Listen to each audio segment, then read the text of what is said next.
Mega power star Ram Charan హీరోగా శంకర్ దర్శకత్వంలో రూపొందుతున్న గేమ్ చేంజర్ సినిమా కోసం అభిమానులు ఎంతో ఆసక్తిగా ఎదురు చూస్తూ ఉన్నారు. భారీ అంచనాల నడుమ రూపొందుతున్న ఈ సినిమాలో చరణ్ రెండు విభిన్నమైన పాత్రలో కనిపించబోతున్నట్టుగా వార్తలు వస్తున్నాయి. రెండు పాత్రల్లో కనిపించబోతున్న రామ్ చరణ్ తండ్రి మరియు కొడుకు పాత్రలో కనిపించబోతున్నట్టుగా తెలుస్తుంది. తండ్రి పాత్రకు జోడీగా అంజలి నటించగా కొడుకు పాత్రకు జోడీగా కీరా అద్వానీ నటిస్తోంది. ఈ సినిమాపై అంచనాలు భారీగా ఉన్న నేపథ్యంలో ఎప్పుడెప్పుడు విడుదల అవుతుందా అంటూ ఆసక్తిగా ఎదురుచూస్తూ ఉన్నారు. మొదట గేమ్ చేంజర్ సినిమాను ఇదే ఏడాదిలో విడుదల చేయాలని దిల్ రాజు ప్లాన్ చేశాడు.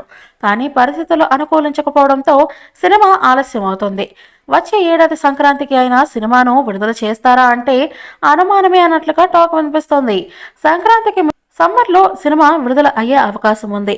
చూశారు కదా, ఈ వీడియో కనుక మీకు నచ్చినట్లయితే లైక్ చేయండి, షేర్ చేయండి, కామెంట్ చేయండి. మరిన్ని అప్డేట్స్ కోసం మన ఛానల్ని సబ్స్క్రైబ్ చేసుకోండి అబ్బా. అలాగే పక్కనే ఉన్న గంట సింబల్ కూడా గట్టిగా కొట్టండి. మీరు మర్చిపోయినా మేము మర్చిపోం.